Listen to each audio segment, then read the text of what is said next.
Welcome to this Roundtable celebration sponsored by the Black Theology Unit and the Louisville Grawemeyer Award in Religion. My name is Tyler Mayfield and I direct the Louisville Grawemeyer Award in Religion at Louisville Presbyterian Seminary. This session this afternoon will run until 3 o'clock, which means that there will be time after our panelists have presented for questions and discussion. The Grawemeyer Award is jointly presented by Louisville Presbyterian Theological Seminary and the University of Louisville. The purpose of the award is to honor and publicize creative and constructive insights into the relationship between human beings and the divine. We hope to award ideas with the potential to bring about change in the world through religion. The winner each year is selected by means of 3 separate juries. First, selected faculty of Louisville Presbyterian Seminary and the University of Louisville make selections. Then an external panel of scholars in religious studies and theology select 3 semifinalists. And finally, a committee of administrators and lay people select the winner. The award has as a major criterion that the winner be clear and accessible to a general educated public. Recent winners of the award include Gary Doreen, Willie James Jennings, Layla Ahmed, Barbara Savage, and Ibu Patel. The 2019 winner will in fact be awarded or announced in a few weeks, and we are currently taking nominations for the 2020 winner. Anyone can nominate a work for this award. So nomination forms and more information about the award, if you're interested, can be found on the website grawemeyer.org. And Grawemeyer is a gentleman's last name, Charlie Grawemeyer, so the spelling in your program is correct if you're wondering about that. This afternoon we celebrate the 2018 Grawemeyer Award winner in religion, Dr. James Cone of Union Theological Seminary, for his book, The Cross and the Lynching Tree, published in 2011 by Orbis Press. Dr. Cone was the Bill and Judith Moyers Distinguished Professor of Systematic Theology at Union Theological Seminary in New York until his recent death this year. Even though Dr. Cone was not able to travel to Louisville to receive the Grawemeyer Award and to give a public lecture, we were able to go to him in New York and to present him with his medal and with his cash prize. We look forward to hearing more about this award-winning book as we turn now to our panelists for the afternoon. There is one change I would note from the information provided in your program. Dr. Dwight Hopkins is unable to be with us today, but in his place we have 2 scholars who have stepped in at the last minute to reflect on Dr. Cone's work. Let me introduce our panelists for this afternoon. First, we will hear from Dr. Clarence Hardy. He is a graduate of Union Theological Seminary and a student of Dr. Cone. Dr. Hardy has taught at Dartmouth, Yale Divinity School, and Fairfield University. He's the author of the book James Baldwin's God, Sex, Hope, and Crisis in Black Holiness Culture. And he's currently working on a book entitled After Exodus, an Archaeology of Black Religion in Modern America, to be published by Columbia University Press. His focus in this book is on how loss and dispossession has established the essential conditions for the expression and interpretation of Black religion in the modern age. Next, we will hear from Dr. Diane Stewart. She is an associate professor of religion and African American studies at Emory University, specializing in African heritage religious cultures in the Caribbean and the Americas. She obtained her PhD in systematic theology from Union Theological Seminary, where she studied with Dr. Cone. Dr. Stewart's research and teaching interests cover a wide range of topics under the umbrella of Africana religions. Her current book project, Obiya or Isha and Religious Identity in Trinidad, Between and Beyond Colonial Imaginations, will be published by Duke University Press. Co-authored with Tracy Hucks, it's based on 5 years of research in Trinidad, including 1 consecutive year of residence. And the book provides a much-needed historical and ethnographic account of African religions in Trinidad. Our third panelist is Dr. Adam Clark. He is Associate Professor of Theology at Xavier University. He is committed to the idea that theological education in the 21st century must function as a counter-story, one that equips students to read against the grain of the dominant culture and inspires them to live into the Ignatian dictum of going forth to set the world on fire. To this end, Dr. Clark is intentional about his pedagogical practices and raises critical consciousness about going beneath surface meanings, unmasking conventional wisdoms, and reimagining the good. His courses on Black theology, Jesus and power, faith and justice, and religion and hip-hop contribute to the Jesuit practice of educating students in the service of faith and the promotion of justice. Finally, we will hear from Dr. Cheryl Kirk-Dugan. She is professor of religion at Shaw University Divinity School and an ordained elder in the Christian Methodist Episcopal Church. Her unique proposition is that she specializes in helping individuals and families who have experienced the trauma of grief and loss come into their authentic selves. She's written numerous articles and over 20 books, including those related to trauma and grief, such as Misbegotten Anguish, Theology and Ethics of Violence, another book entitled Violence and Theology, and her latest volume, Baptized Rage, Transformed Grief, I Got Through, So Can You, which is a volume of poetry published by Whiffenstock in 2017. We welcome now our first panelist, Dr. Hardy.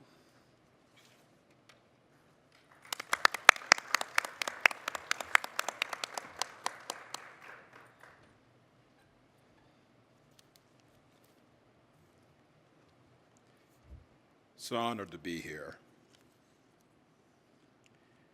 I was asked earlier today, do I remember the first time that I met James Cone? The answer is no.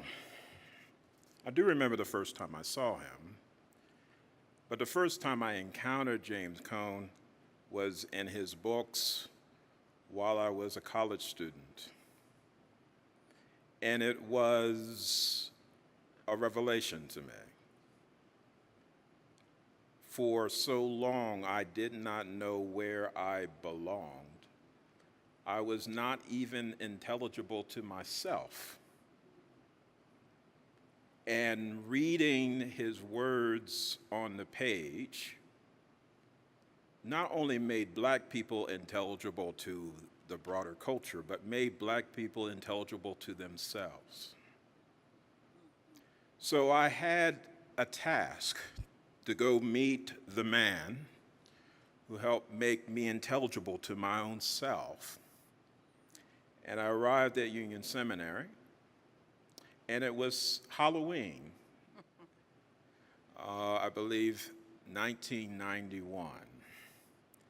And they were having a service there in James Chapel. And I thought I was a relatively progressive Black minister.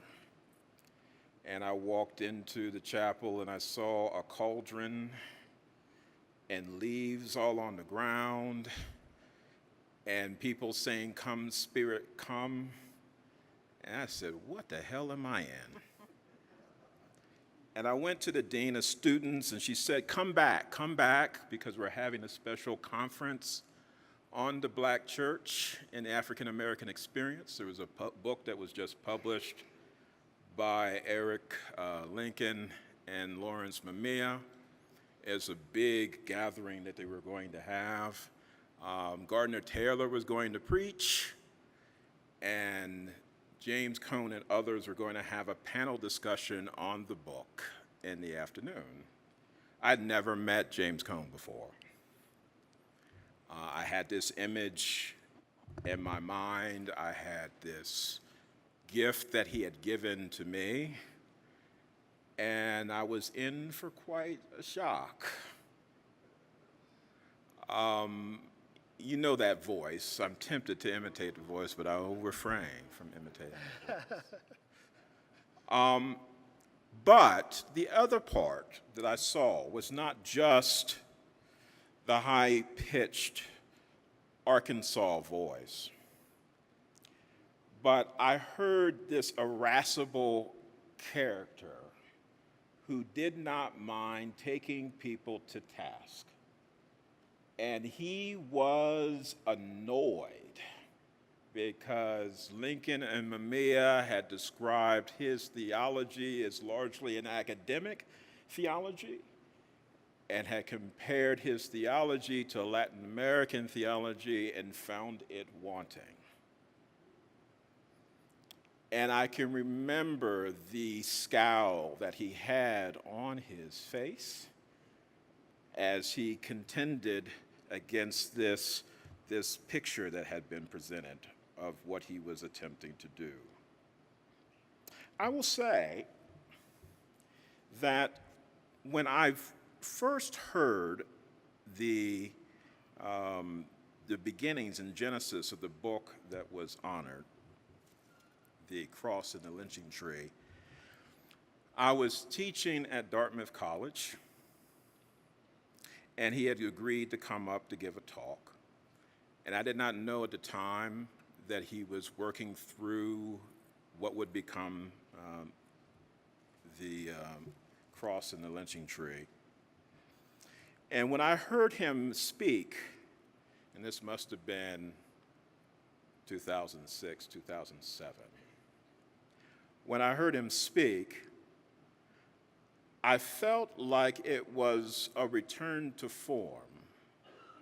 Because if we're really honest about James Cone's career, there was a period of time where he really was building an academic language, an academic presence. He was defending the right for black theology to be present at a Union Seminary, at a Yale Divinity School, at a Harvard University. And if we were going to really be honest about one of his major contributions, it would be very much similar to those who built black studies departments across the country, right? Making black people present at the very center of academic learning, the demand that if you're going to have a divinity school or a seminary, that you must have black people at the center of the enterprise. And I knew, not just from the speech that he had given in 1991, I knew that he was bothered by the fact that he had built an academic language. He did not want to be known for building an academic language. He didn't have much respect, to be frank, for the academy. But I felt like here he was no longer building a historical theology to defend the right for theology to exist at seminaries and divinity schools. He had gone back to that energy and vibrancy that I remember from black theology and black power, where he made concrete the event of the gospel and made the demand that everyone would have to come to account and a reckoning with it. Just 7 years ago, I believe, or 6 years ago, when his book was just published, I think it was 2012 in Chicago, there was a panel discussion not that much different from this one, where a number of people weighed in on Cone's book, and Jim Cone had an opportunity to respond. And I went back to see some of those comments, and I do think they give some sense of why I was right to think he had returned to form with this text. Here I'm going to read a response that he had given to Christopher Morse, who was a long-term colleague of his. Christopher Morse had been given the task to connect Cone's work with a biblical scholar, Lewis Martin, who is a biblical scholar who also taught at Union Seminary. And here's what he said after hearing Christopher Morse's presentation. After reading Morse's reflection on the cross and the lynching tree, I do not think he really knows what I'm writing about. Because the cries and moans of lynched victims, which echo Jesus' loud cry of God's abandonment from the cross, are not heard in what he says. Morse definitely read my book with care and sensitivity to the apocalyptic significance of Black people's claim about God making a way out of no way. But instead of exploring that apocalyptic saying at a deeper level in order to discover what it might mean for Black people on lynching trees and for white men to put them there, Morse turns to this biblical scholar whose writings about Paul have nothing to do with what concerns me as a theologian, grappling with the theological meaning of the cross and the lynching tree. He had kinder words for Jay Carter, but he had this word of admonition that brought me to remembering my own struggle with James Cone as his student. Cone again. I do not have a critique of Carter's reflection, only a few words of advice for him. You know there's coming, right, when he says that. I only have a few words of advice for him and other Black theologians who are shaping our theological future. First, stay close to our Black roots and let our ancestors speak as we drink from the wellspring of the wisdom buried in African American history and religion. The Black religious experience has a lot to teach America and the world about humanity and the gospel of Jesus Christ. And here he gets to it.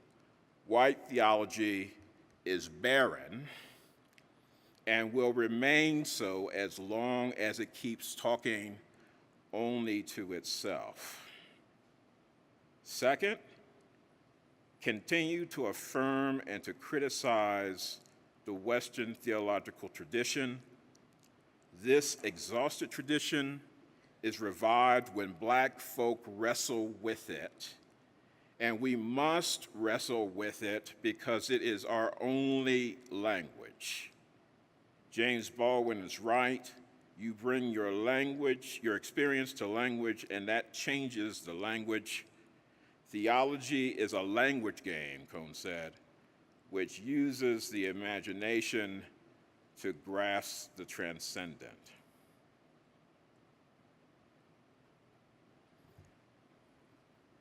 My arguments with Cone when I was there at Union Seminary were basically, I did not want to use the language of theology. Why should I take on the task of redeeming the Western theological tradition at all? Why should I be in a position where I was called upon to wrestle with what he had already called an exhausted tradition? When he talks about Du Bois, and he makes the statements that he does in the chapter about the re-crucified Christ, he begins with the admonition that the people who talk most about lynching and connected it to the crucifixion of Christ, those people were not believers. Those people did not have the investment in the Christian tradition. I do wonder,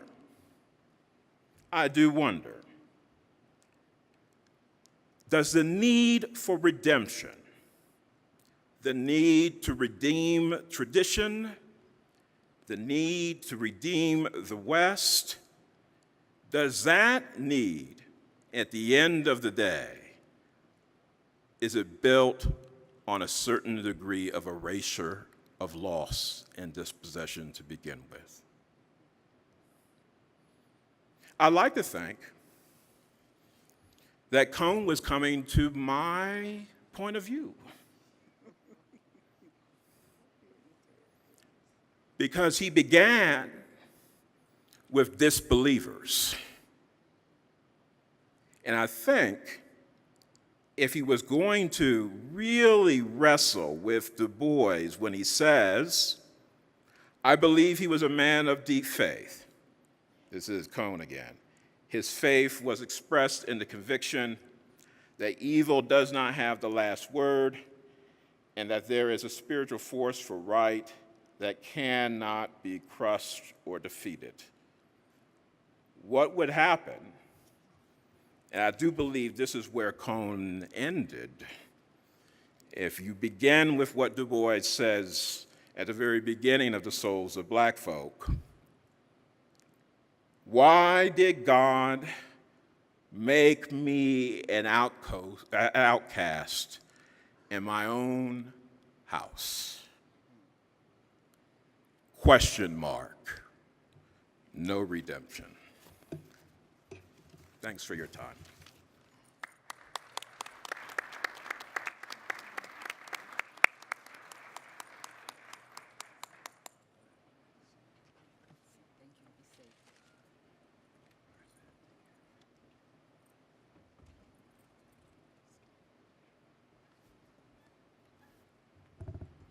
Good afternoon, everyone.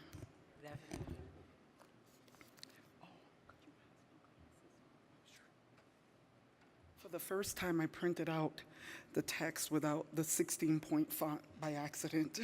So I'm going to have to use these reading glasses, and when I look up, you're going to look very blurry to me. It's really a privilege and an honor to have been invited to be on this panel with former classmates of mine, Clarence Hardy, Adam Clark, with Dr. Kirk-Dugan and Joanne Terrell in the audience and others. So thank you. I want to honor Dr. Cone and his legacy today by first paying tribute to his student and my undergraduate professor, Dr. Josiah Young, who's also in the audience there, who introduced me, Drs. Adam Clark, Tracy Hucks, who's in the audience there, Teresa Delgado, and so many others to Dr. Cone's extensive theological corpus while studying at Colgate University during our undergraduate years. Dr. Young's gravitas and mastery of Africana religions and theologies made James Cone's scholarship irresistible to so many Colgate students who enrolled in his classes. And at least 3 of us, Adam Clark, Teresa Delgado, and I, ended up studying at Union Theological Seminary for the PhD degree, where we had extensive exposure to this pioneering father of Black liberation theology. Professor Cone was my doctoral advisor, but he was equally an ordained man of the cloth who not only preached each lecture as if it was the last one he would ever deliver, he also ministered to my soul when personal struggles and defeats overtook me. My experience of Dr. Cone's wisdom and insight during some of the most trying times of discernment over the past 2.5 decades led me to appreciate him as the only person who could comfort and guide me appropriately at particular life junctures. His advice was better than any divination, more reassuring than any prayer, and more spiritually nourishing than any sacred ritual. I have not met another healer, counselor, professor, or preacher like him, and perhaps no other publication established his prominent place within the historical lineage of America's scholarly prophets, healers, counselors, and preachers than the cross and the lynching tree. Beyond his previous publications, this text demonstrates that there is no substitute for James Cone's prophetic Christian witness to the democratic nation that for centuries enslaved and terrorized his ancestors, often in partnership with the white church. Dr. Cone's 2011 Cross and the Lynching Tree is a 21st century sequel to David Walker's 19th century appeal to the colored citizens of the world. Although there are many interventions this text accomplishes, I would argue that the most incisive contribution Dr. Cone makes in this extended love letter to his ancestors and to the wider nation is his courageous exposure and condemnation of white Christian silence. If there is any structure most responsible for naturalizing America's centuries-old heritage of holding Black people in captivity, it is the institution of white Christianity. No one understood this better than Dr. Cone, and no one presented a more zealous opposition to white Christianity's racist sins of commission and omission than Dr. Cone. Commenting in chapter 5 of The Cross and the Lynching Tree about one of the most horrific epochs in American history that demanded white Christian opposition to racial terror, Dr. Cone writes, white conservative Christianity's blatant endorsement of lynching as a part of its religion and white liberal Christians' silence about lynching placed both of them outside of Christian identity. Dr. Cone's unrelenting indictment of white Christian fraudulence and his theology of the cross of Black Christian faith are well known to everyone in this room. What is less known or less examined, I would argue, are the epistemic apertures in Dr. Cone's scholarship, including The Cross and the Lynching Tree, that invite theological and religious analysis of diverse traditions of Black faith.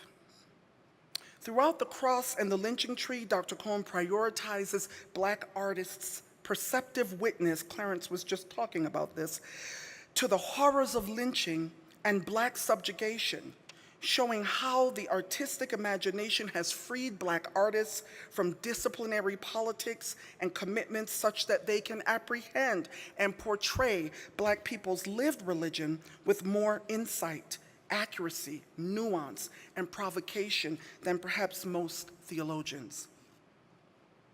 The Cross and the Lynching Tree appropriately facilitates the intersection of Black theology and Black art, staging a long overdue conversation between both reflective enterprises.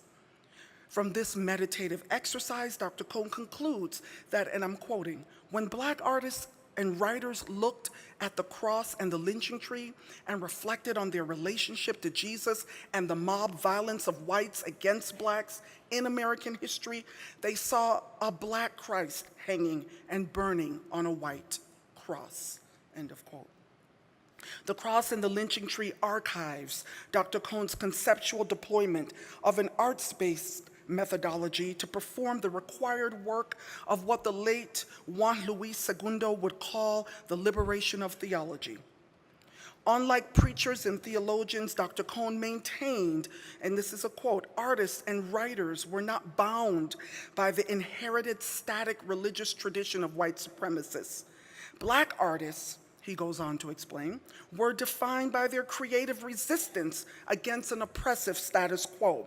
They were free to say anything that gave Black people liberating visions of their humanity, end of quote. Hence, Dr. Cone peppers his contemplation of Black death with the spirituals, poetry, blues, novels, parables, and short stories of Black artists. Only through a profound apprehension of black art did Dr. Cone come to develop not just a theology of the cross, but indeed a theology of the lynching tree.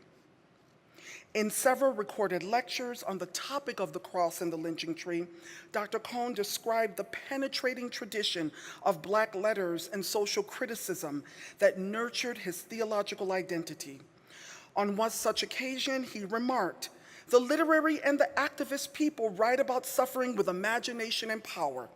James Baldwin is my favorite. Martin King is next. Malcolm X is the third person of my trinity." During my tenure at Union, I often heard Dr. Cone explain the impact of the two lower members of his Black trinity, the impact that they had on his theological identity and commitments while positioned at the crossroads of the civil rights and Black power movements.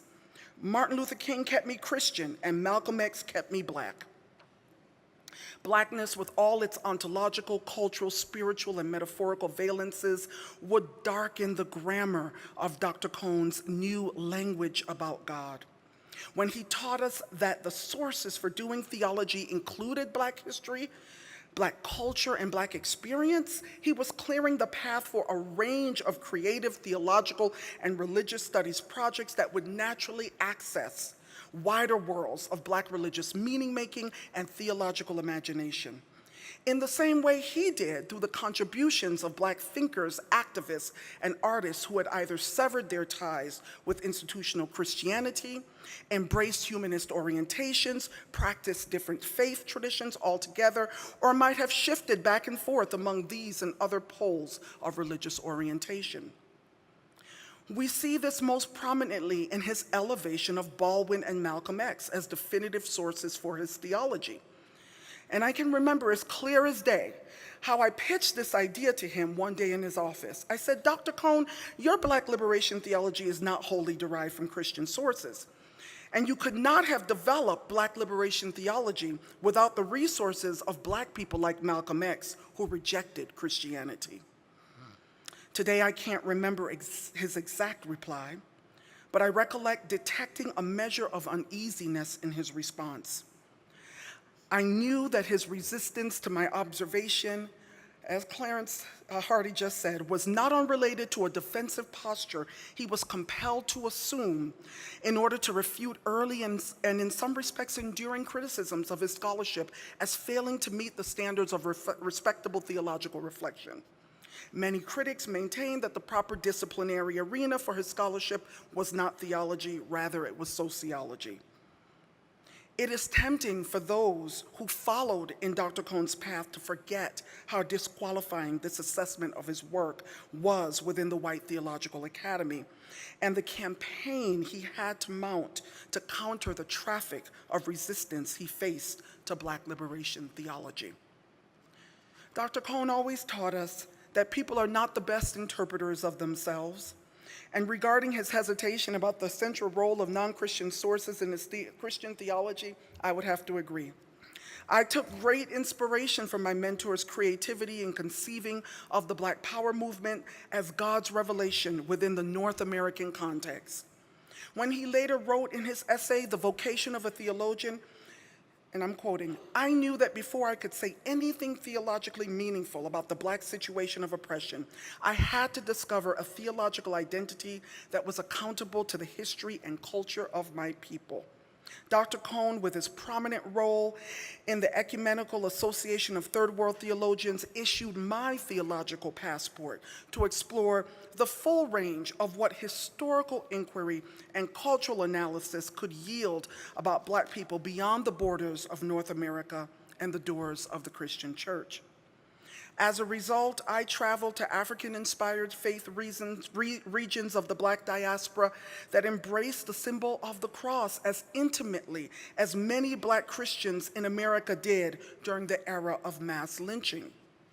To be sure, evidence of the historical influence of African crosses and the cosmologies and theologies they invoked are turning up at many archaeological digs at slave quarters across the United States. However, There is still much work to be done to decipher and theorize their significance to African American religious imagination and theological identity before widespread Christianization took effect among African Americans during the mid to late 1800s. Not yet. What we are discovering from the transdisciplinary investigations of archaeologists, anthropologists, folklorists, and others is that West and Central African captives dispersed throughout the Caribbean and the Americas, including what is now the United States, chalked and drew themselves alternative worlds, etched themselves alternative worlds, carved themselves alternative worlds, and danced themselves alternative worlds to negate the untenable ontological status assigned to them. Indeed, to manage the absurdity of bearing the colonial Christian cross of blackness in a world made by and for people who thought they were white, to quote the first person of Dr. Cone's Trinity. Among the most well-deciphered African spiritual orientations that incorporate cross symbols are the Central African Congo cultural heritages. The contributions of Bakongo people and neighboring Central African societies to the African Americas and Caribbean have been documented increasingly over the past 35 years by scholars such as Fukia Bunseki, Clementine Fike Nzuji, Robert Ferris Thompson, and Barbaro Martinez Ruiz. These authors have helped to elaborate the meaning of the cross as ideographic symbols of Congo cosmology. From the most abbreviated images of two intersecting perpendicular lines, forming four quadrants, to the most elaborate visual vocabularies of the Congo cosmogram as an embellished and circled cross. Each graphic variation of the Dikenga or Congo cross encoded a world and world-making powers unknown to outsiders. Dikenga representations functioned like a key to unlock passageways to a watery underground world, theologically and existentially a world other than the terrestrial one where African descendants in the Americas and the Caribbean were tortured and targeted for perpetual social and material death. At the very least, many Central African descendants in the United States, the wider Americas, and the Caribbean clung to the cross to facilitate communication with ancestors and other invisible powers who offered privileged knowledge, protection, medicinal therapies, and evidence of the promise of an afterlife, not under the control of their white captors. The Central African contexts in which these sacred signs were conceived and ritually deployed were quite diversified. Both religious experts and the non-initiated made use of the signs of the cross to access resources for balanced coexistence with familial, social, and spiritual counterparts, including the natural environment. Within the Lemba Healing Society, which emerged during the mid-17th century on the north bank of the lower Congo River, initiates were made to stand on an image of the cross, often drawn upon the naked earth with a white kaolin substance. According to Fukia Bunseki, to stand upon this sign meant that a person was fully capable of governing people, that the person knew the nature of the world, that the person had mastered the meaning of life and death. Rituals of the cross impelled the descent of God's power on the very point of intersection when participants sealed their cross drawings with lyrical speech, or what was called singing and drawing the point. The association of the path of the sun from sunrise to sunset with the circumference lining the tips of each of the four cardinal points of the cross oriented humans toward important temporal markers of the stages of life: knowledge acquisition and ethical responsibility from unbornhood to childhood to adulthood and ancestorhood. Virtuous human beings, those who earned their death, as Baldwin would put it, were envisioned as rising and setting suns in the spiraling cycle of life, always remembered, always reborn.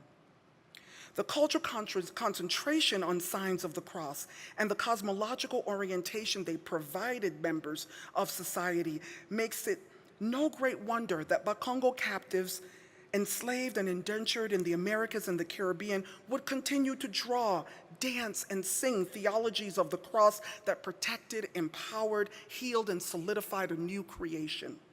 It is likely that the Congo cross influenced, is it likely, I'm asking, that the Congo cross influenced the Christian cross, at which Dr. Cone's parents and grandparents laid their burdens during those terrible decades that filled the American air with the stench of burnt black flesh?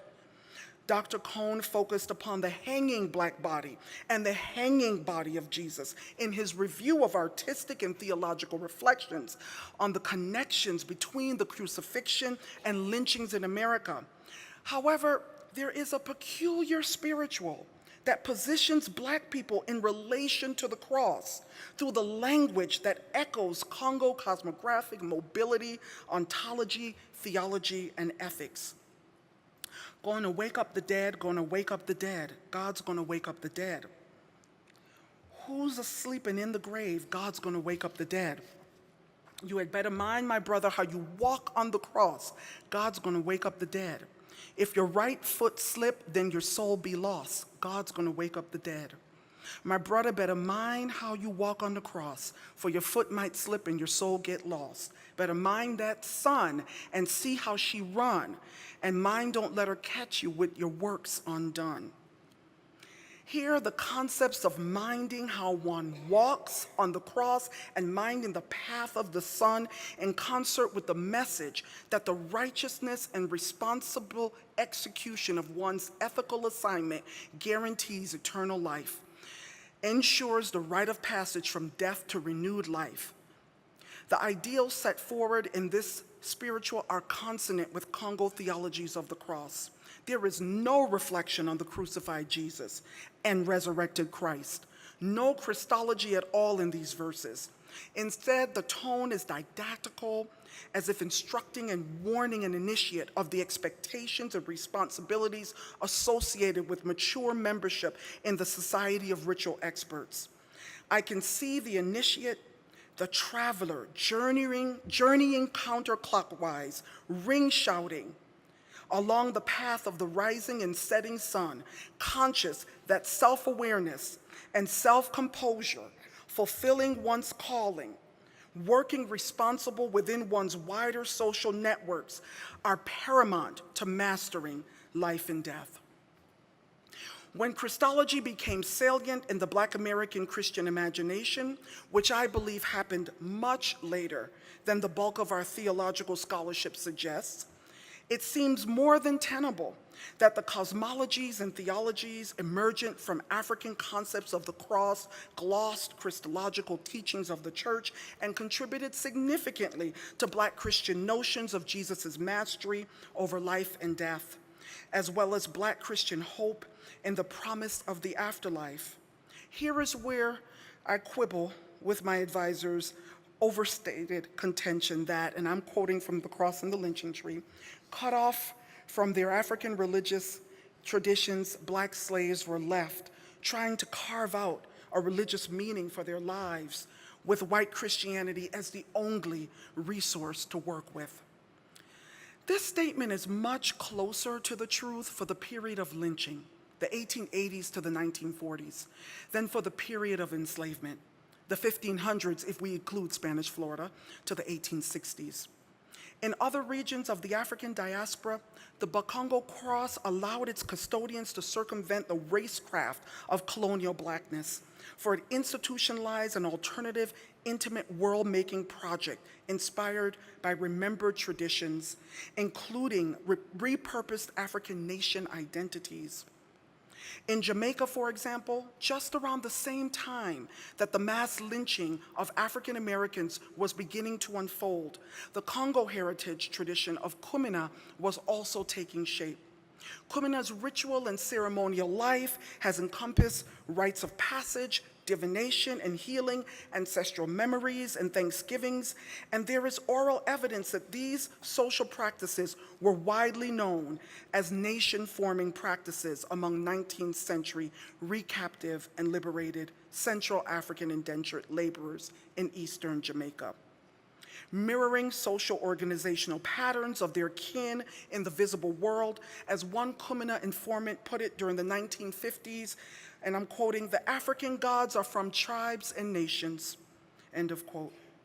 The unnamed informant went on to explain to anthropologist Joseph Moore the place of the most renowned Kumina ancestor within the tradition and his relationship to the definitive nations comprising Kumina community. Take Manokavula. He is a great ancestral spirit who now is so strong, he become a strong earthbound god of the whole Congo nation. There are 5 divisions or groupings in the Congo nation. We got Moyenge, who Manukavola serves, since he is the head of this group. We got Mashunde, we got Congo, we got Modongo, we got Mumbaka. Honored as a tribal head and renowned for his rainmaking abilities, Manukavola hailed from Morant Bay in St. Thomas and died in 1928 around the age of 80. This celebrated ritual specialist most likely assumed a leading role in Kumina ceremonies among later generations of liberated Central Africans who took up residence in post-emancipation Jamaica. For Vola is remembered as, quote, a very old African born in Africa. An ironic juxtaposition existed between the British Empire's politics of sovereignty and that of the Kumina nation. While the ever-expanding Victorian British Empire sought to absorb African nations into its colonial polities under various arrangements in the late 19th century, Central Africans in Jamaica and other African exiles in the Caribbean and the Americas did not abandon their own nation politics. They engaged in nation-building practices that held currency for them as enslaved and indentured colonial subjects, discovering their potential to self-govern even while toiling under British imperial governance.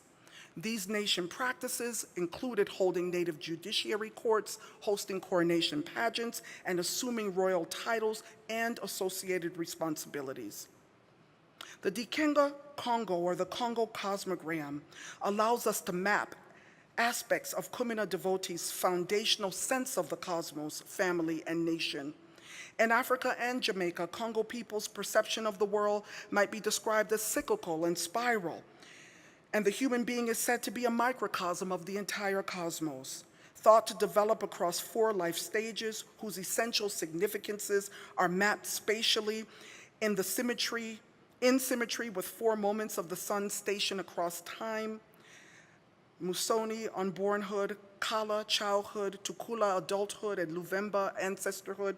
In each stage, the human being takes a different shape, completing a life cycle by the end of the 4th stage.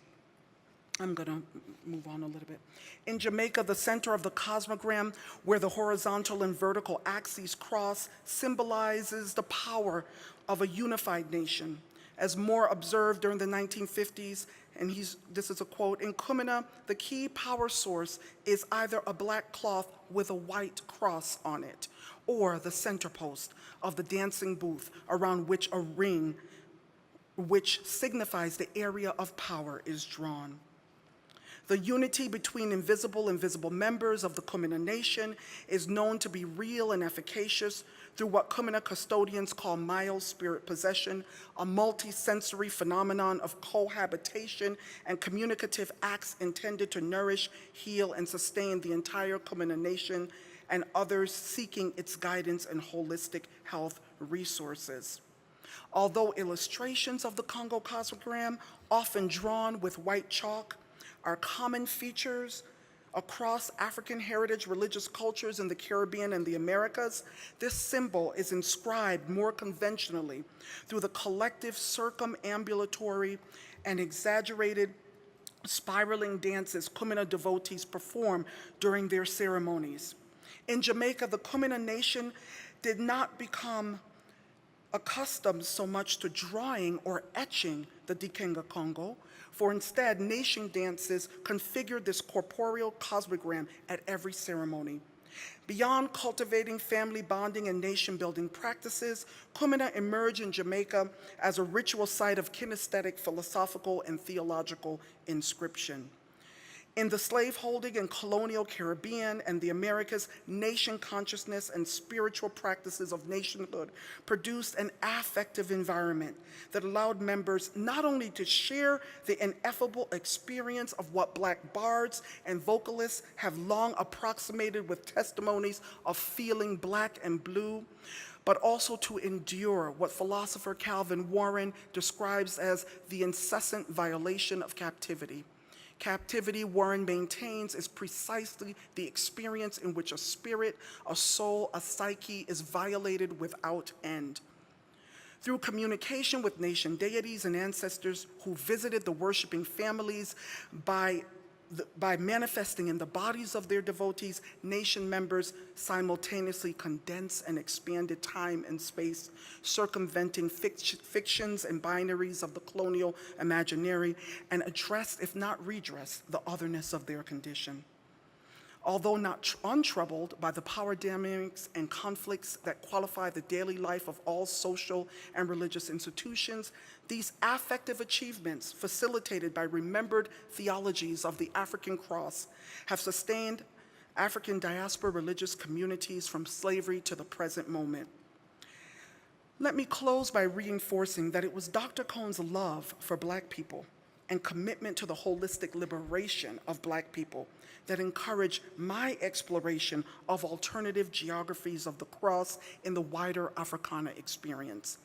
Dr. Cone always used the experiences of the most downtrodden Blacks as a measuring stick for whether a claim or argument would pass muster.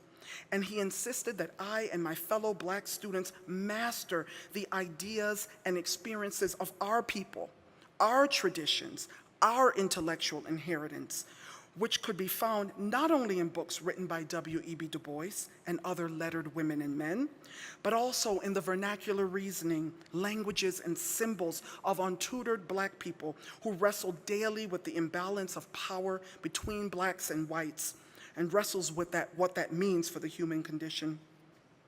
Dr. Cone taught me to perceive and translate their logics in my scholarship and insisted that there was no better task for the Black theologian and scholar of religion than reflecting upon Black thought.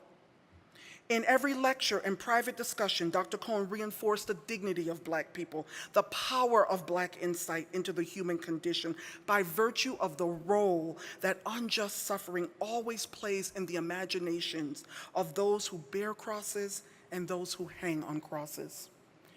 Encouraged by our great Black luminaries' innovative and uncompromising theological vision, my pursuit of Black insight and my engagement of Black art have exposed me to African descendants who also draw the cross, stand on the cross, walk on the cross, and dance around the cross to access the God of their ancestors, to defy death and reinvent their sovereignty. Thank you.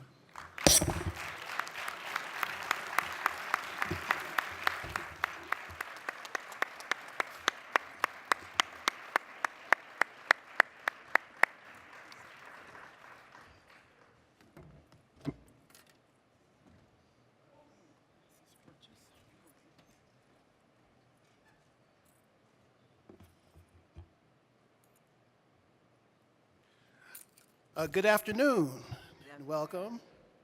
So happy everybody could show up this afternoon. When I look out at this audience, I like to paraphrase Shug when she talks about how God gets pissed off when you walk by the color purple and don't notice it. Because God loves appreciation. And I think that's what we're here to do today, show appreciation for one of the most preeminent theologians of the 20th century. So I'd like to start off with this. James Cone loved Black people. That's how I want to start it off. Because when I think of Cone, I think of the love. He was a man of fiery passion and at times a prickly personality. His words could be so gentle and affirming, they made you feel 10 feet tall. And when he rebuked you, and when he cut you, he can make you feel real low. So you didn't want it with James Cone. You didn't want it with Dr. Cone. But James Cone loved Black people. 50 years on the intellectual battlefield at his beloved Union Theological Seminary. It's just remarkable for someone who's a son of the Black radical tradition and a pioneer of the Black theological tradition. He didn't burn out, he didn't sell out, he just kept blazing through. It's just remarkable. James Cone loved Black people, but James Cone also loved excellence, academic excellence. He delighted in the academic excellence and achievement of his students and fellow thinkers, and didn't suffer fools gladly. I remember he gathered a group of his doctoral students, myself being one of them, into his apartment. He looked at us and he said, you know, this is when we were in our 20s, a long time ago. He said, you know, when I was your age, he said, you're far ahead of where I was when I was your age. And we all looked at him, we're kind of shocked, and you know, I personally thought it was false flattery. I was like, how are we ahead of you? He said, I wasn't thinking of anything that you thought of when I was your age. He says, all I wanted to do was graduate. I didn't think about anything but graduated. And he says, I want a job. And he says, and if I didn't get a job, I was willing to sweep floors if I had to.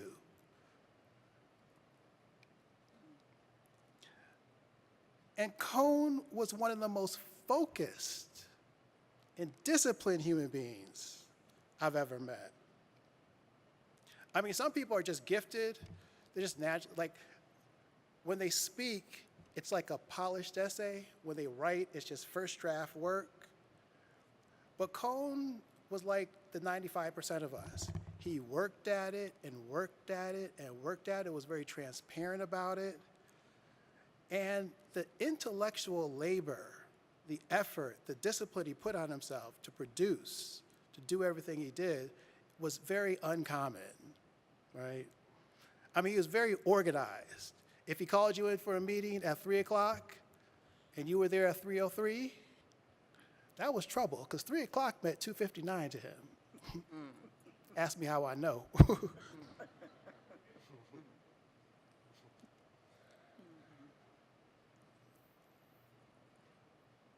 I also remember coming into Cone's apartment, and this is like when I think Cone had high-speed internet, because he was like amazed at how much was on the internet. He said, this internet thing, things are just coming at you and at you. He says, how do you get work done?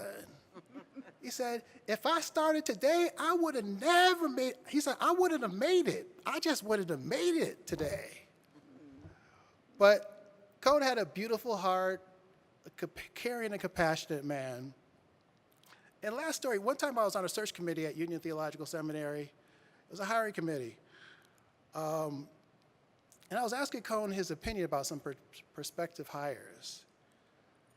And he looked at me, he said, Adam, do you think if I went through the search committee when I was hired, that I would be hired by Union?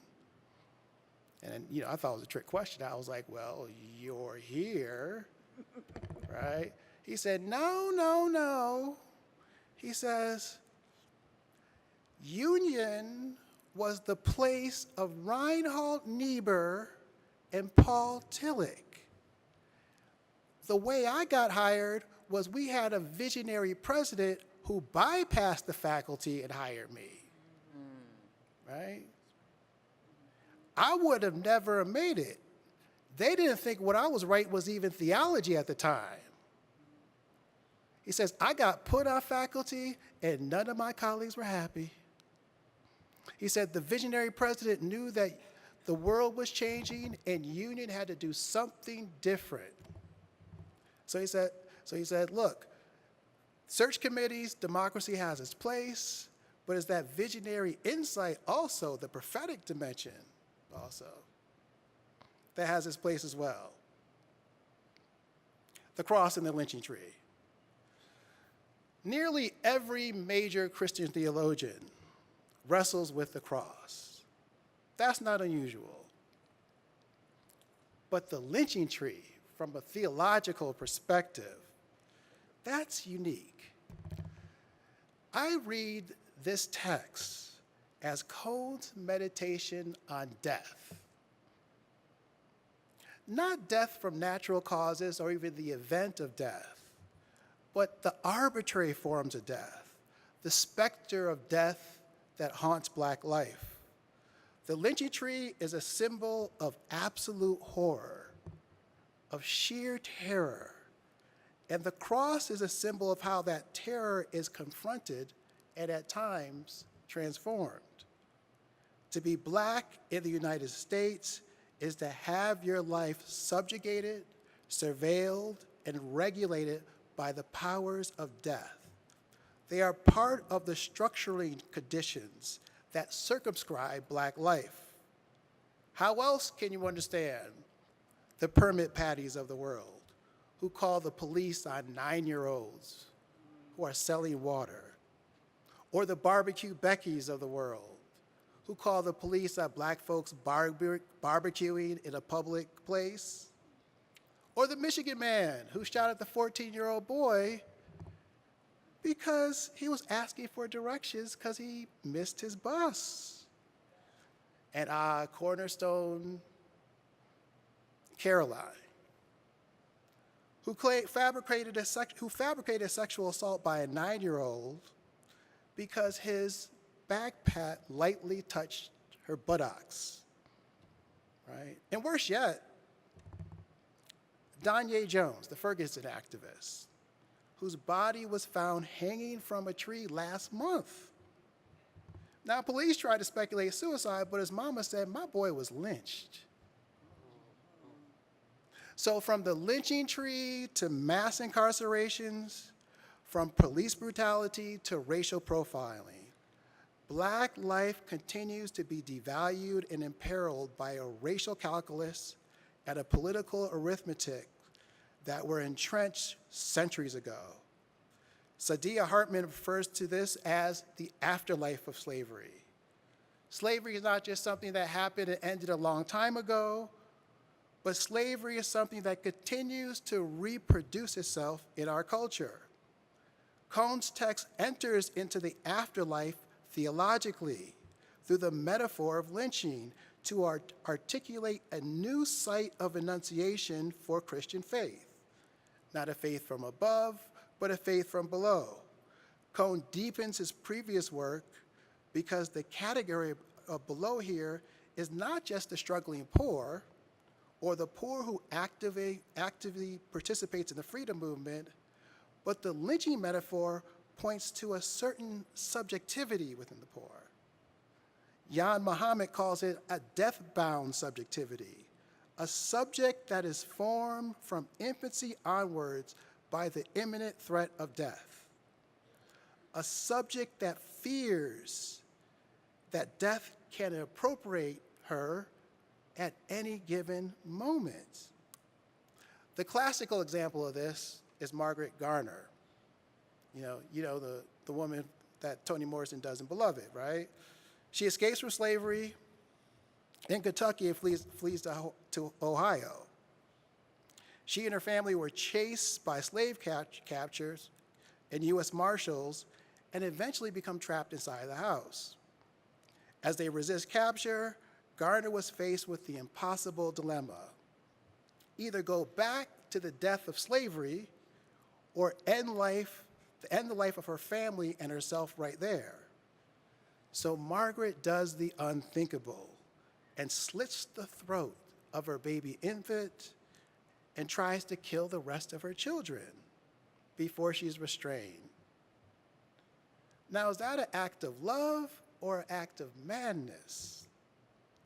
Toni Morrison picks up on this and retells it as an act of love, therefore beloved. But the point I want to make here is that Cone's work addresses the subjectivity of living in that kind of impossible dilemma. And Mbembe theorized this condition as necropower, the technologies of control through which life is strategically subjugated to the power of death. So human life is instrumentalized, embodied, or rendered disposable or destroyed. So Cone here differentiates himself from other left thinkers who read categories like below or the poor primarily through economic and political categories. Cone reads the subjectivity of the poor as psychic terror is the structuring principle. It's not just a material thing, it's not just a political thing, but it's terror at the core and a subjectivity that's actually informed by terror. So too much of the theological tradition over-spiritualizes and individualizes suffering. So for Cone's project, the fleshliness of the world must be taken into account, both its beauties and its brutalities. Power matters. Bodies matter. Institutional realities matter. Christian theology is not just an analysis of spiritual powers and internal realities alone. Christian theologies must focus on formation, how we're being formed, also the performance of faith. And we have yet to fully comprehend how deeply race and Christian faith are entangled in the modern West. Christian theologians have continually made the mistake of assuming that white supremacy and its violence and the violence it fosters are aberrations of Christian life and practice, rather than seeing it as constitutive of it. Fred Wilderson says that capitalism is the structuring principle of modern rationality. He says white supremacy is the structuring principle of the irrational. But I would add that white supremacy is not only the structuring principle of the irrational, but the pre-rational, the precognitive. That it means before thought, before the construction of white supremacy is always there. We knew this since Kenneth Clark's The Black Doll Test, when he took pre-socialized girls and boys and said, what doll's prettier? They mostly choose the white doll. What doll's ugly? These are black children. The black doll. So it's the pre-rational that gets socialized. And this cognitive legacy it constitutes what our theology is. Therefore, the theological project in the modern West is like playing in the dark, blind to the background noise that constitutes its presence. If white theologians, Cone asks, can see how the failure to engage anti-Semitism, classism, and sexism can destroy the credibility of theological discourse, why are they so blind to the poison of racism that corrupts Christian theological discourse? Why are they silent about race but outspoken about anti-Semitism, class, and gender? Is it possible to be Christian and racist at the same time? He answers, racism is a profound contradiction of the gospel. No one can be a representative of Jesus and treat others as subhuman. There could be no compromise on this point. Any theology that does not fight white supremacy with all its intellectual strength cancels its Christian identity. Ironically, Cone argues that artists have a clearer vision of where theology needs to go than trained academic theologians. Artists were able to see the connections between the crucified Christ and innocent black victims clearer than both white theologians and black religious scholars. He asked rhetorically, what prevented theologians from seeing God's revelation in black suffering? And answers, it's the lack of imagination. It takes creative imagination grounded in historical experience to uncover the great mysteries of black life. The beauty of black existence is as real as the brutality. The beauty prevents the brutal from having the last word. For Cone to be Christian had something to do with participating in a life that triumphed over death. He spent his career establishing that black cultural and historical sources are credible sources of theological reflections, right? I think those of us who came up in this don't appreciate what it was before Cone sometimes. Is that these things were, I know if you read some of Dr. King, when he was in graduate school, he didn't want to study race because he thought that wasn't a credible subject, right? Even intellectually on a political level. But to find theological meaning in black sources is a remarkable gift of Cone's legacy. God for Cone was active in a liberated and goal-oriented way in black history and culture. Liberative black sources achieved the status of sacred texts and some of the most important sources for truth-telling in American Christianity. So at the heart of American Christianity was this extreme contradiction, Cone writes. He asks, how can you worship a lynched Jew but not oppose lynched black bodies? Why can't people see the suffering black bodies as entry points into the suffering body at the heart of Christian faith itself? For Cone, the cross and the lynching tree interpret each other.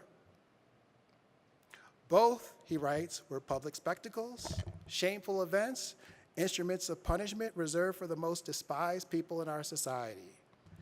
Any genuine theology and any genuine preaching of the Christian gospel must be measured against the test of the scandal of the cross and the lynching tree. Jesus did not die a gentle death like Socrates with his cup of hemlock. He died like a lynched black victim or a common black criminal in torment on the tree of shame.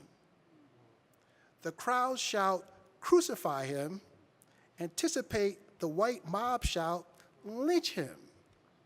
In each case, it was cruel, agonizing, and a contemptible death.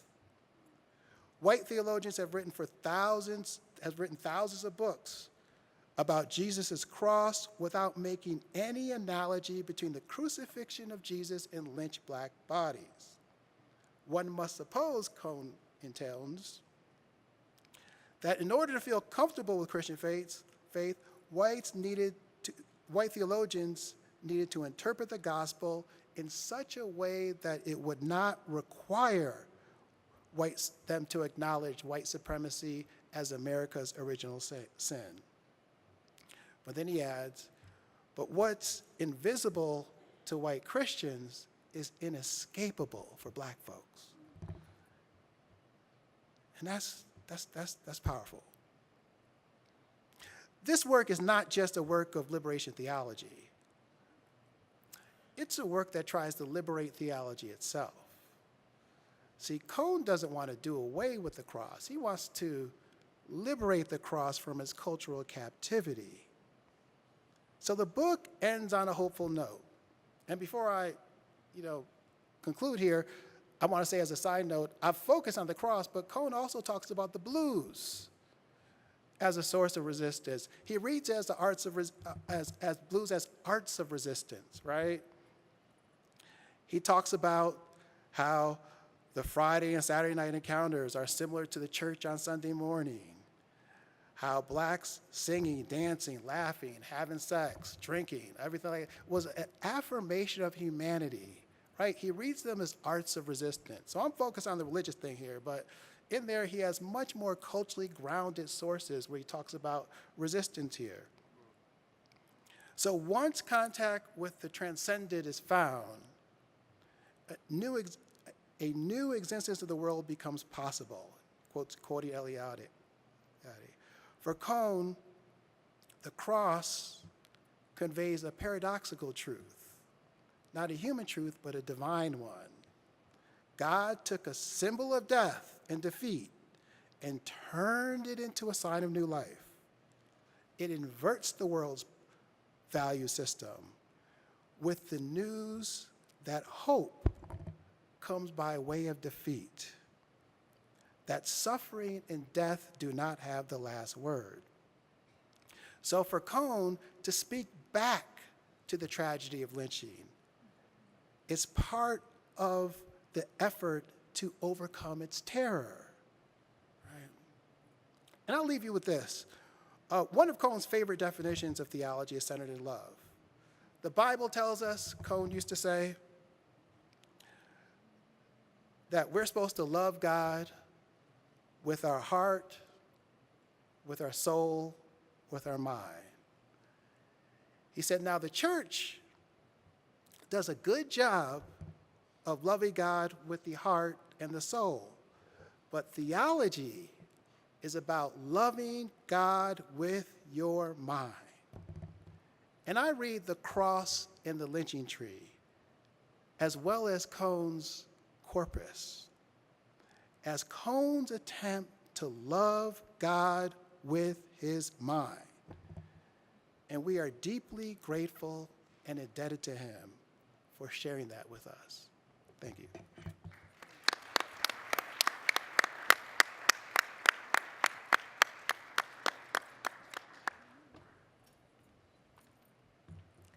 Southern trees bear strange fruit, blood on the leaves and blood on the root, black bodies swinging in the southern breeze, strange fruit hanging from the poplar trees. Good afternoon. It's my honor to be here. I first met Dr. Cone as an MDiv student at Austin Presbyterian Theological Seminary, and just as I was surprised when I first heard Jim Neighbors sing and thought they could do a better job on getting a voiceover for him, I was surprised when Dr. Cone opened his mouth. I expected a basso profundo. In this classic blues dirge written by Abel Meeropol and performed by many artists, the most notably Billie Holiday and Nina Simone, it is an insightful philosophical song about the lynching of black folk in the southern United States during the Jim Crow era. Strange fruit signifies black victims, sometimes eviscerated and or castrated as they hang from trees, rotting in the sun, wafting in the wind, sometimes being dismembered and becoming food for crows after being burned. Lynching transcended the South and occurred throughout the United States. In Without Sanctuary, Lynching Photography in America, James Allen collected and subsequently published his volume of copies of almost 100 postcards, featuring lynching photographs that were often made into postcards and sold as souvenirs to the crowds in attendance. Thus, before the spectacle, the gaze on the athletic body, and celebratory atmosphere of the Super Bowl and the World Series, there was lynching. People took train rides to observe some of the most brutal, unbridled terrorism released on African American communities. Allen notes that lynching had long been the extrajudicial device in far and Midwest, hanging whites, Native Americans, Asians, Mexicans, and blacks. These public displays of this type of treachery over these victims later became the distinctive purview of the South, with the primary victims being black women and men in the 1890s. In 2018, the National Memorial for Peace and Justice, also known as the Lynching Museum, open, revealing the documentation of 4,400 racial terror lynchings. The museum also contains hundreds of jars of soil from the sites of documented lynchings collected by the families of victims or community volunteers on display at the museum. Strange Fruit, Without Sanctuary, and the National Memorial for Peace and Justice all chronicle different perspectives on the heinous, horrific, hellacious, ritualized violence of lynching. Dr. Cohn contextualized and juxtaposed the lynching tree over against the cross. My presentation uses my own poetry written to honor Dr. Cohn and thematic reflection to celebrate Dr. Cohn's penultimate volume, The Cross and the Lynching Tree, using a womanist voice. After providing a brief overview of my methodology, the presentation continues by 1, highlighting the thesis and key foci of the work, 2, indicating challenges this work brings to selected systematic theological categories, and 3, advances questions Cohn's work raises in light of the blatant intensification of white supremacist, patriarchal, misogynistic rhetoric and actions that have poisoned these United States of amnesia. From Fordyce and Bearden, Arkansas, through Shorter, Philander, Smith, Garrett, and Northwestern, prophetic anger and activism, honing pedagogical skills, readying for the platform of 120th and Broadway, Upper West Side. A Southern black male child, son of Charlie and Lucy, spouse of Sarah, blessed with 2 sons, nurtured in the AME church and grounded by community, founded, birthed a discipline of liberation, crafted articles, begat books, mentored hundreds, signifying blackness on tortured seas of white privilege that produced othering, dismissing God's children of darker hues, calling for, demanding justice. Womanist methodology, seeing through a multicolored, multi-layered purple lens. Womanist theory interrogates individual and communal theology, ethics, epistemology, anthropology, the behaviors and theories of human beings that support injustice towards awakening a radical, revolutionary experience of justice. We must know our past and present, sociopolitical, religious, cultural history, engage the present, and engage in radical listening and discerning to see, know, analyze, and strategize to make a difference. Womanist theory is an interdisciplinary matrix and cosmology, an embodiment and epistemology committed to the revelation, investigation, and transformation of societal and personal injustices that affect those who often matter least in society, as symbolized by poor black women. Womanist theory examines living, written, oral, and artistic texts and other modes of cultural production of African diasporan women to create its epistemology, hermeneutics, and philosophy. Womanist thought as theory and praxis engages intellectual, spiritual dialogue to empower people to become their most authentic, holistic selves. Womanist, derived by Alice Walker from the term womanish, refers to women of African descent who are audacious, outrageous, in charge, and responsible. A womanist emancipatory theory embraces hope and transformation towards engendering mutuality and community and honors the imago Dei in all persons. Building on the premise of the essential goodness of humanity and privileging liberation and personal and societal fragmentation for all people in general and the healing and transformation of peoples of African descent in particular, womanists take seriously people's lived experiences, canonized in cultural narrative productions. Embracing matters of society and the academy, womanist theory always relates to praxis, to activism, and is challenging, complex work. It is a tool to name, expose, question, and help transform the oppression women experience, particularly those affected daily by gender, race, class, sexual orientation, ability, and age domination. Womanist theory champions freedom, a God-given gift and right. God is personal, not an abstract philosophical construct. Since God spoke the world into being, many womanists take seriously the politics of language, where words and expressions can inspire or subjugate and are vital to analysis. In the words of its founder, Dr. Katie Geneva Cannon, womanists mind the mother lode as they call for accountability and change. Womanist theorists and activists see, study, and seek to exorcise oppressive evil, moving towards change, balance, and promise to champion the freedom, dignity, and justice of all people, an overture to the symphonic practice of morality, to the orchestration of sacred words, of poetics. In lifting voice that defies the deep, incredible, resonant genius within, Dr. Cone engages, mesmerizes, critiques the systemic failings of broken humanity, challenging those privileged to be here in his midst to think critically, passionately, profoundly, absorbing, entertaining all questions from so what to why not. Consummate scholar, irreducibly, eloquently intellectual, an irascible Black Panther before Marvel, Inc., producing myriad thinkers, copious volumes and articles, with the regularity of popcorn at the movies, that quiet part of himself reserved for God. The blues metamorphosed, subject matter and thrust of the cross and the lynching tree. Cone signifies the impact of two major death-dealing symbols in the United States. The cross represents Christian faith. The lynching tree reflects Black oppression. He believes the heart and soul of Christianity is at stake. That is, quoting, the credibility and the promise of the Christian gospel and the hope that we may heal the wounds of racial violence that continue to divide our churches and society, close quote. His theological project mines the question of theodicy, of Black people suffering amidst the paradox of hope amidst the crucified Christ. To understand fully the USA's experience and its exceptionalism, one must grasp the impact of lynching. Cone notes that while many Blacks and whites prefer to not talk about lynching until a disruption occurs, many Christians have glorified the cross for over 2,000 years.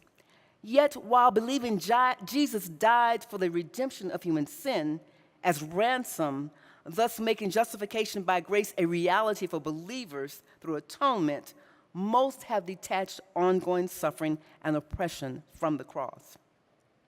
As such, the cross becomes a meaningless, ornamental trinket, echoing the thoughts of Salvadorian martyr Ignacio Ellacuría.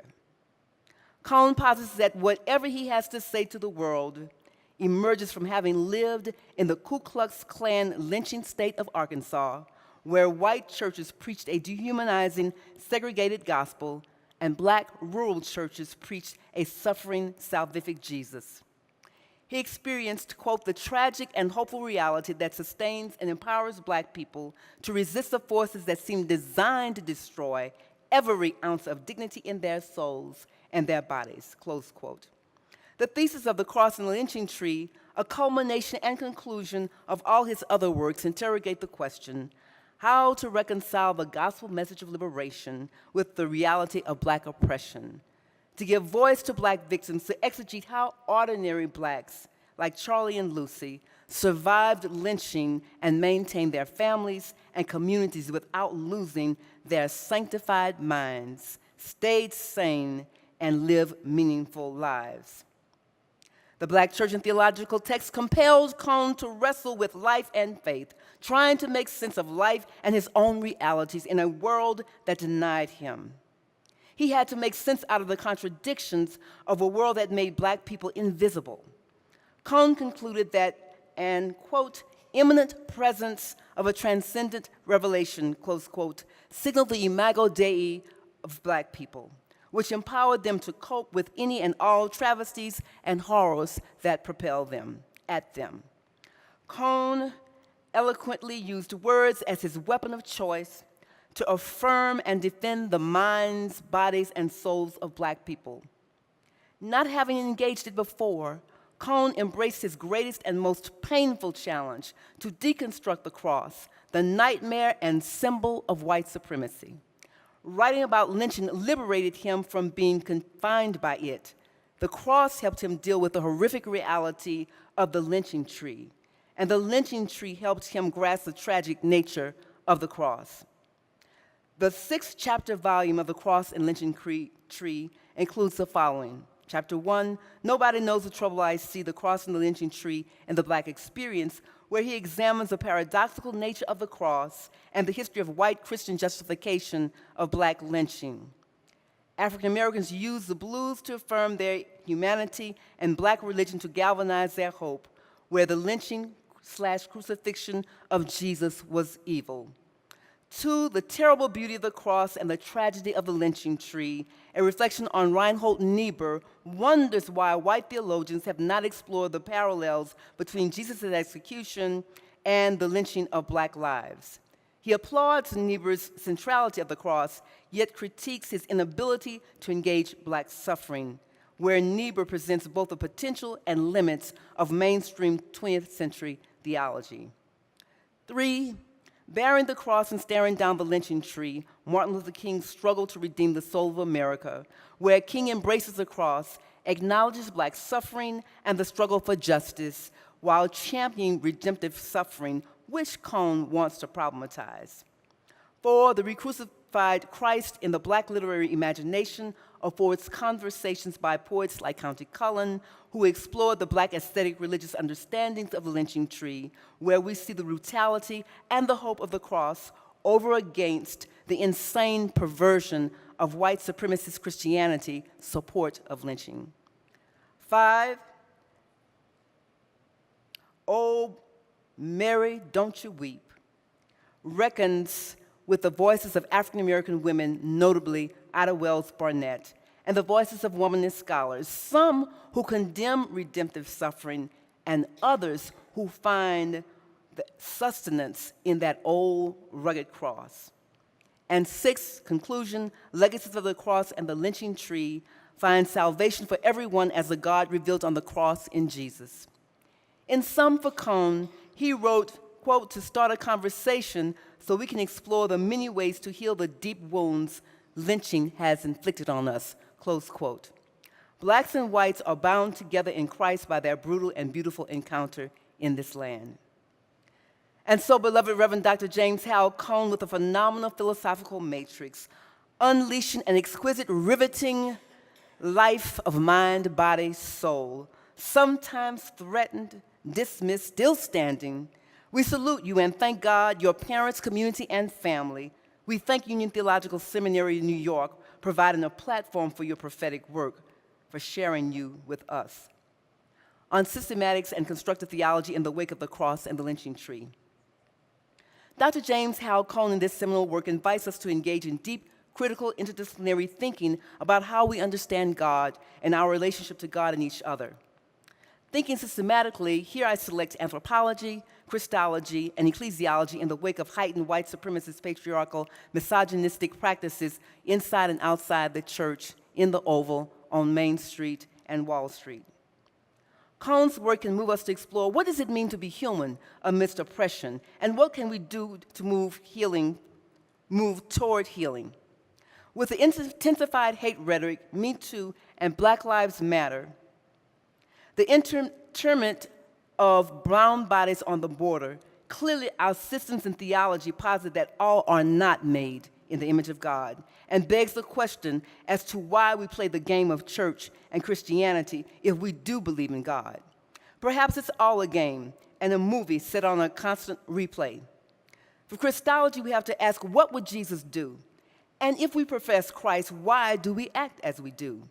If indeed Jesus' suffering atoned for human sin, then why do we daily have more gun violence, more domestic violence, abuse, and hate-mongering? Are our tenets of Christology mere platitudes so that we can get through life and then move quickly toward an eschatology where we all go to heaven? But how can such practice legitimate positing an atonement that cannot be working since violence has escalated against humanity and all creation?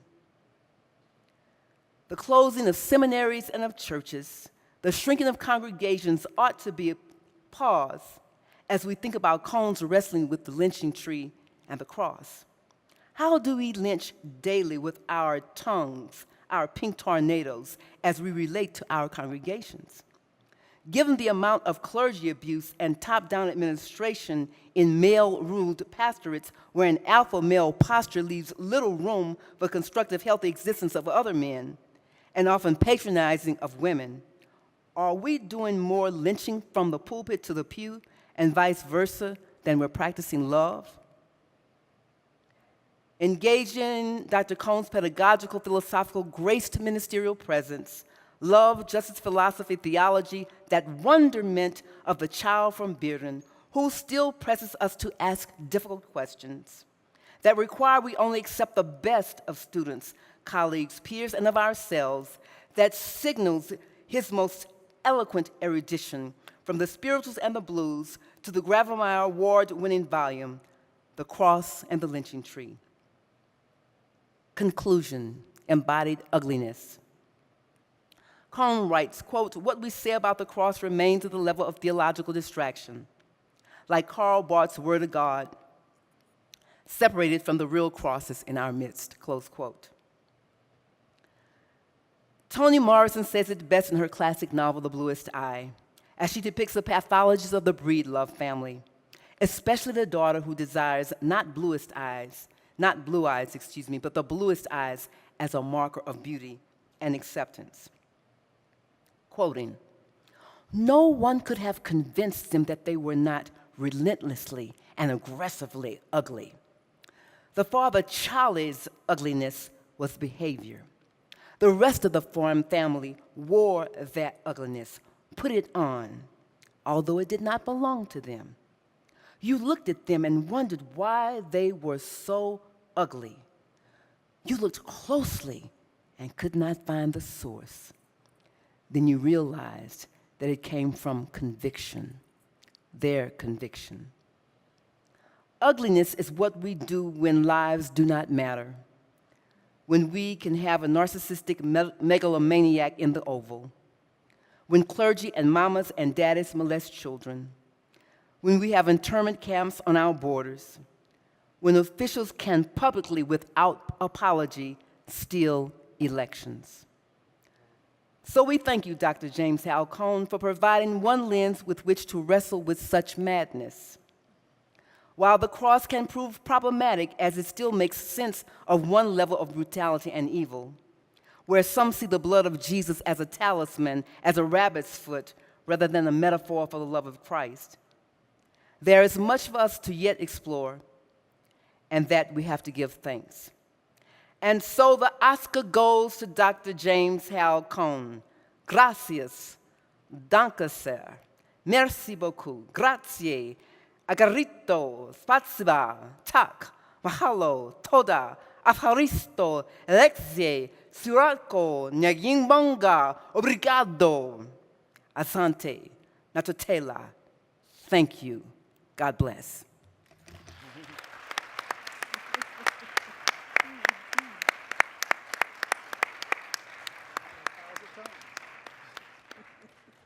Thank you to our panelists for their thoughtful presentations this afternoon. I'm afraid we won't have time for discussion or questions. It's my understanding that the Black Theology Unit needs the rest of the time for a business meeting. But I do encourage you to engage each other, and if you'd like to engage our panelists, then I'm sure they'll graciously agree to talk with you. So let us thank our panelists once again for their contributions today.